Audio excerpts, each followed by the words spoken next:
Et bonjour mes belles âmes, j'espère que vous allez bien. Moi, ça va nickel.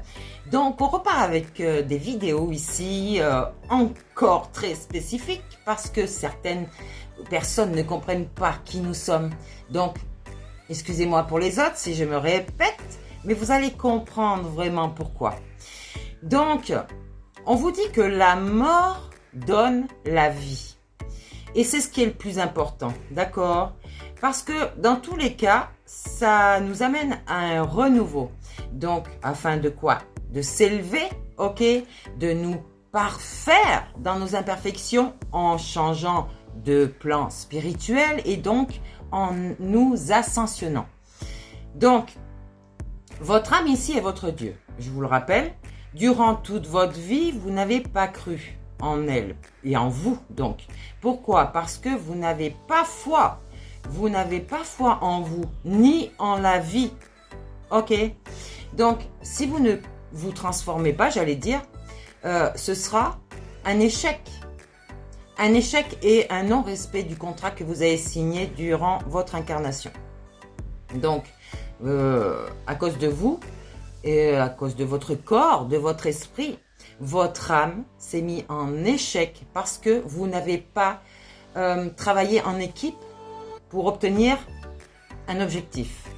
L'objectif de votre âme, d'évoluer spirituellement.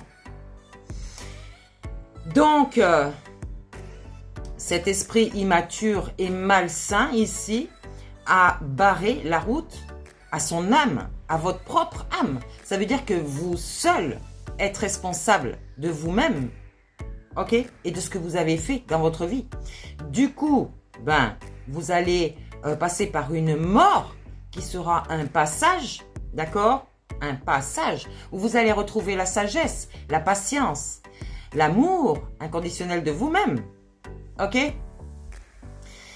Donc ici, on va révéler une vérité puissante ici et pleine de profondeur spirituelle, de l'idée que la mort donne naissance à la vie dans un cycle constant de transformation et central à de nombreuses philosophies spirituelles. Et pourtant, c'est la réalité. Ce n'est pas qu'une philosophie, ok ? Donc, on passe par une mort spirituelle. La mort n'est pas seulement physique, mais aussi symbolique, ok ? Elle représente la fin d'une phase, la fin d'un état d'esprit, la fin de croyances qui vous limitaient et du coup qui n'étaient plus bénéfiques pour vous. Ici, la mort, j'allais dire, vous ouvre la porte à la renaissance et donc au renouveau ou, j'allais dire, et une possibilité d'élévation spirituelle.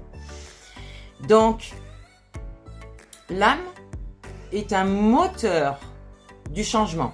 C'est-à-dire que c'est elle qui dirige votre machine et c'est elle qui vous fait mourir à quelque part. D'accord ? Alors attention, ça peut être spirituellement, mais aussi physiquement. Si vous n'êtes pas aligné et que vous ne voulez pas surtout, c'est elle qui va vous dire « Ok, j'ai fini avec toi ». Donc vous savez que sans âme, vous êtes inerte. Votre corps n'existe pas étant donné que c'est votre âme le créateur. Votre Dieu donc. Ça c'est pour tous ceux qui croient en Dieu ailleurs. Et pourtant qui fait tout pour avoir une excellente santé, mais malgré tout, vous mourrez quand même, n'est-ce pas ? Donc, si l'âme est un aspect divin, comme par exemple, elle peut être cette force qui pousse à évoluer, à chercher un sens profond à la vie. Lorsque nous perdons foi en nous ou en la vie, nous stagnons, c'est clair. Donc pour les athées aussi, c'est bon. Et cette stagnation ici empêche l'âme de s'épanouir pleinement. J'allais dire aussi bien dans la matière que spirituellement. Donc on va expliquer ici encore une fois le rôle de la transformation. Donc elle implique une prise de conscience déjà, une maturation intérieure de qui vous êtes réellement et qui va vous conduire à dépasser un esprit immature et malsain. C'est clair ? Pour atteindre un état d'esprit et de sagesse, ça va demander beaucoup de courage, de l'introspection et souvent des remises en question. Je vous ai dit, c'est pas évident d'avouer ses propres torts, déjà envers vous-même et envers les autres. Ok ? Donc, la vie est comme un cycle de foi et d'action. On croit en soi et en la vie et c'est essentiel pour vous. D'accord? Donc, je ne parle pas à ceux qui ont retrouvé leur trinité et qui fonctionnent en synchronicité ici. Hein. Parce que c'est ce que votre âme demande, que votre Dieu demande pardon à votre âme et que du coup, votre corps respecte votre âme et que votre corps obéisse simplement à votre âme. C'est ça la pomme. C'est pas uniquement le sexe comme tout le monde le prédit. Enfin, le prétend, pardon. Ouh là là. C'est de s'être laissé guider par cette partie sombre. Donc, comme je vais vous expliquer, c'est en parcourant donc dans les ténèbres qu'on trouve cette lumière. C'est la fin du tunnel. D'accord? Quand vous aurez compris. Donc, croire en soi et en la vie est essentiel, vraiment. Sans cela, on risque de passer à côté d'opportunités, d'exprimer cette lumière intérieure et ce potentiel divin. Ce n'est qu'en transformant nos pensées et nos actions que nous honorons l'âme et la vie qu'elle nous offre. Donc, ce cycle de mort ici et de vie, c'est un cycle aussi, d'accord? C'est le cycle de la vie. Et c'est un enseignement puissant. La vie est un enseignement puissant qui invite à ne jamais craindre le changement ou la fin. Toutes les personnes qui se bloquent, elles stagnent, d'accord? Alors que ce soit par du matériel, que ce soit par des personnes qui les manipulent, bien sûr, pour ne pas qu'elles évoluent. Ou alors c'est par votre propre mental malsain et immature qui ne veut pas vous laisser, j'allais dire, avancer pour l'élévation de votre âme. Donc, on accueille ces changements. J'allais dire comme une opportunité d'aller plus loin dans notre cheminement. Je vous ai dit, notre cheminement, ce n'est pas un lieu déterminé, c'est un parcours. Donc, c'est comme quand vous marchez sur une route.